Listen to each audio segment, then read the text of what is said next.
आज का हमारा टॉपिक है अम्ल। अम्ल किसे कहते हैं? ऐसे पदार्थ जो स्वाद में खट्टे होते हैं उन्हें हम क्या कहते हैं? अम्ल। जैसे कि नींबू, टमाटर, अचार, सिरका, ये सब। इन सभी पदार्थों को हम जब भी टेस्ट करते हैं या चखते हैं तो हमें खट्टेपन का एहसास होता है। तो ये सभी पदार्थ क्या कहलाते हैं? अम्ल। तो अम्ल की सबसे पहले हम परिभाषा देखते हैं। यहाँ पर हम दो वैज्ञानिकों की परिभाषा देखेंगे। बहुत सारी परिभाषाएं हैं लेकिन हम अपने कोर्स में दो परिभाषाएं पढ़ेंगे, जिनमें से पहला है आहिरनियस के अनुसार। आहिरनियस एक वैज्ञानिक थे जिन्होंने बताया कि ऐसे पदार्थ जो जल में घुलकर हाइड्रोजन आयन देते हैं वो क्या कहलाते हैं? अम्ल कहलाते हैं। यहाँ पर हाइड्रोजन आयन का मतलब होता है H+ आयन। H+ आयन को हाइड्रोजन आयन भी कहा जाता है। तो ऐसे पदार्थ जो जल में घुलकर H+ आयन या हाइड्रोजन आयन देते हैं वो क्या कहलाते हैं? अम्ल कहलाते हैं। अम्ल नीले लिटमस पेपर को लाल कर देते हैं।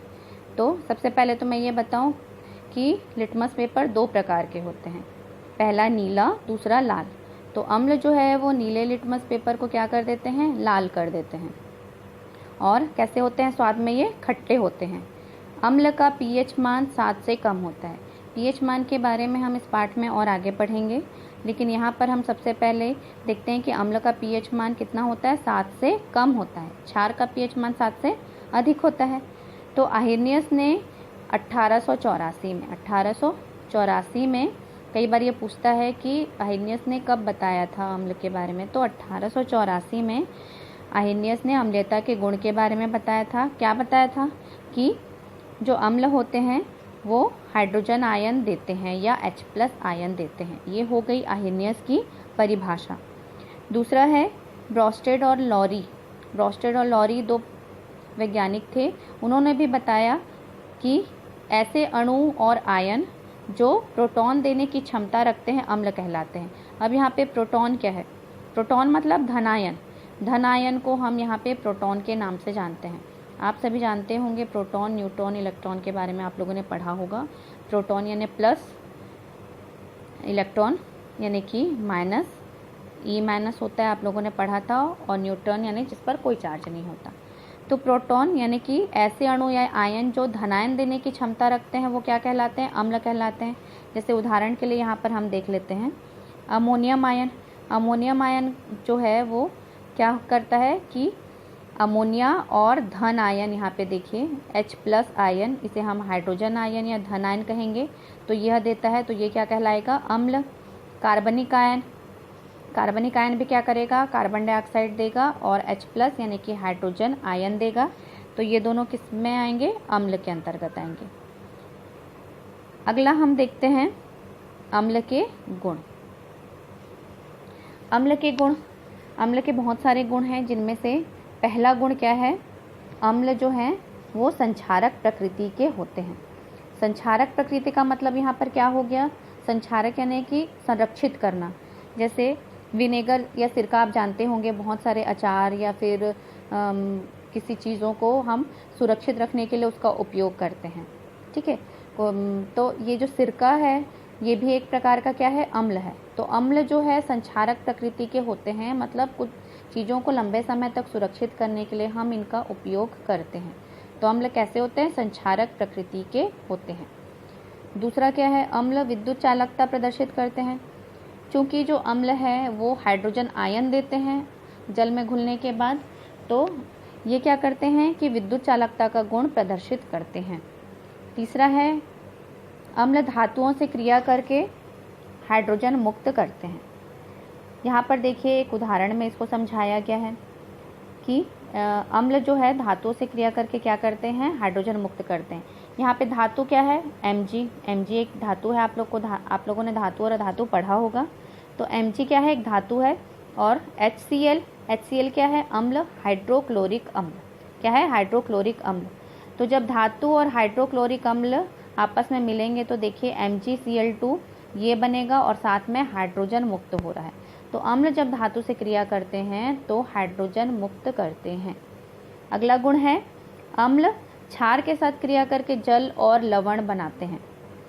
अम्ल जो है क्षार के साथ क्रिया करके क्या बनाता है, जल और लवण। जैसे उदाहरण में देखते हैं NaOH। NaOH क्या है, सोडियम हाइड्रोक्साइड, ये एक क्षार है, और 2HCl यहाँ पर ये हाइड्रोक्लोरिक अम्ल। तो जब क्षार और अम्ल आपस में मिलेंगे तो क्या बनेगा, NaCl। NaCl यानी कि नमक, जिसे हम लवण मानते हैं। तो लवण यानी कि NaCl, और साथ में क्या बनेगा, जल, H2O यानी क्या होता है, जल। ठीक है, तो ये हो गया। अगला है अम्ल धातुओं के कार्बोनेट और बाइकार्बोनेट के साथ क्रिया करके कार्बन डाइऑक्साइड गैस मुक्त करता है। इसका भी उदाहरण है, लेकिन हम इसे दूसरे पार्ट में पढ़ेंगे। तो यहाँ पे बस हम ये जान लेते हैं कि अम्ल जो है धातु के कार्बोनेट से क्रिया करता है, और बाइकार्बोनेट के साथ जब क्रिया करता है तो क्या देता है, कार्बन डाइऑक्साइड गैस मुक्त करता है, या CO2 गैस मुक्त करता है। उसके बाद हम नेक्स्ट देखते हैं, ये हो गया अम्ल के गुण।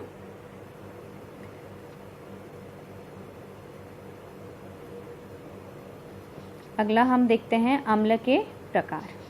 ठीक है, अम्ल के प्रकार। अम्ल के प्रकार में सबसे पहला है प्रबल अम्ल। प्रबल अम्ल जैसे कि नाम से प्रदर्शित है। प्रबल का मतलब होता है बहुत ज़्यादा, मतलब स्ट्रॉन्ग, या कहना चाहिए शक्तिशाली। ठीक है, तो यहाँ पर भी वही मतलब है प्रबल का, प्रबल अम्ल। तो क्या होता है प्रबल अम्ल, ऐसे अम्ल जो जल में घुलकर पूरी तरह विभाजित हो जाते हैं, या जल में घुलकर पूरी तरह टूट जाते हैं और हाइड्रोजन आयन देते हैं, उन्हें हम क्या कहते हैं, प्रबल अम्ल।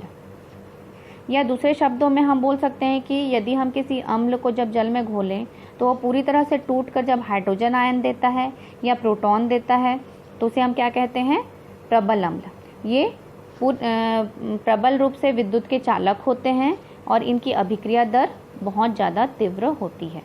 ठीक है, अभिक्रिया दर क्या होती है, बहुत ज़्यादा तीव्र होती है। उदाहरण देख लेते हैं, हाइड्रोक्लोरिक अम्ल, HCl, सल्फ्यूरिक अम्ल और नाइट्रिक अम्ल। ये तीनों क्या हैं, प्रबल अम्ल। इन तीनों के नाम याद रखिए, ये तीनों क्या हैं, प्रबल अम्ल। अगला है दुर्बल अम्ल। दुर्बल का मतलब आप सभी को मालूम है, जो कैसा रहता है, कमज़ोर। कमज़ोर यानी दुर्बल। तो यहाँ पर भी दुर्बल अम्ल का मतलब वही है, ऐसे अम्ल जो जल में पूरी तरह से नहीं घुलते और न ही पूरी तरह से विभाजित होते हैं और कम मात्रा में हाइड्रोजन आयन देते हैं, उन्हें हम क्या कहते हैं, दुर्बल अम्ल।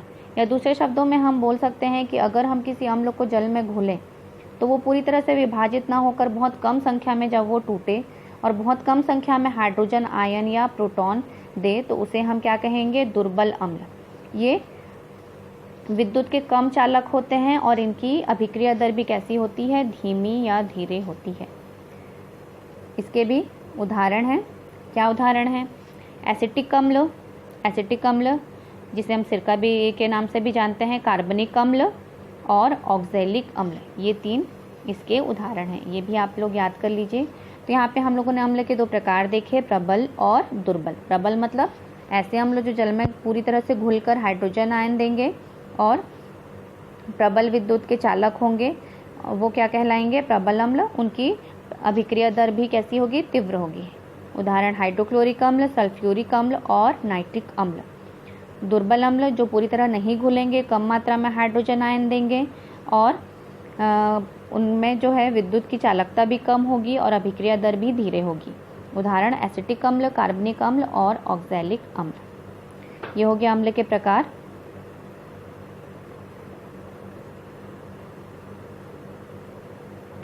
इसके अलावा भी अगर हम जैसे कि कई बार पूछता है अम्ल के अलग अलग नाम के बारे में, प्रबल और दुर्बल अम्ल तो ये तो मेन है, लेकिन कई बार अम्ल के और भी कुछ प्रकार हैं नाम से, जिन्हें हम देखते हैं। पहला है कार्बनिक अम्ल। नाम से अगर हम देखें तो ऐसे अम्ल जिनमें कार्बन की मात्रा होगी उन्हें हम क्या कह सकते हैं, कार्बनिक अम्ल। जैसे देखिए, ऐसे कार्बनिक यौगिक मतलब जिसमें कार्बन होंगे, तो ऐसे यौगिक जिनमें अम्लीयता के गुण होंगे वो क्या कहलाएंगे, कार्बनिक अम्ल। प्रायः जो खट्टे फल रहते हैं, खट्टे फल जैसे कि क्या क्या हो गए, खट्टे फल में संतरा हो गया, नींबू को भी हम मान सकते हैं, है ना। और भी जो भी खट्टे फल रहते हैं जो स्वाद में खट्टे रहते हैं उनमें कार्बनिक अम्ल पाया जाता है। कुछ इनमें से कुछ अम्ल का प्रयोग हम प्रयोगशाला में भी करते हैं। अगला अकार्बनिक अम्ल। तो अकार्बनिक अम्ल, अकार्बनिक का मतलब ऐसे यौगिक जिनमें कार्बन नहीं पाया जाएगा वो क्या कहलाएंगे? अकार्बनिक यौगिक। और ऐसे यौगिक से बने हुए अम्ल को क्या कहेंगे? अकार्बनिक अम्ल। अकार्बनिक अम्लों को खनिज अम्ल भी कहा जाता है। तो अकार्बनिक अम्ल मतलब क्या हो गया कि ऐसे यौगिक जिनमें कार्बन नहीं होता, तो ऐसे यौगिकों से बने हुए अम्लों को हम अकार्बनिक यौगिक भी कहते हैं, इन्हें खनिज अम्ल भी कहा जाता है।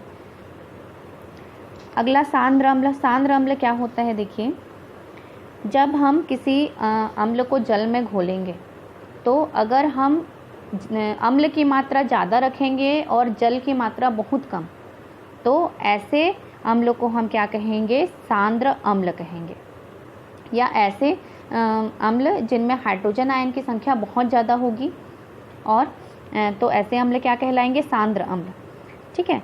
तो ऐसे अम्ल जिनमें जल की मात्रा बहुत कम और अम्ल की मात्रा बहुत ज़्यादा होगी, ये अम्ल क्या कहलाएंगे? सांद्र अम्ल। ये थोड़े से ऐसे अम्ल होते हैं जिन्हें हम अपने हाथों से ऐसे छू नहीं सकते, क्योंकि कई बार इनसे दुर्घटनाएं हो जाती हैं, हाथ जल जाता है। जैसे एसिड, तेजाब वगैरह जो होते हैं वो सांद्र अम्ल से बने होते हैं, तो ये बहुत ज़्यादा इस्तेमाल नहीं होते प्रयोगशाला में, तो ये क्या कहलाते हैं? सांद्र अम्ल। तनु अम्ल। तनु अम्ल का मतलब होता है ऐसा अम्ल जिसमें पानी की मात्रा अधिक होगी और अम्ल की मात्रा क्या होगी? कम होगी। तो ऐसे अम्ल क्या कहलाएंगे? तनु अम्ल।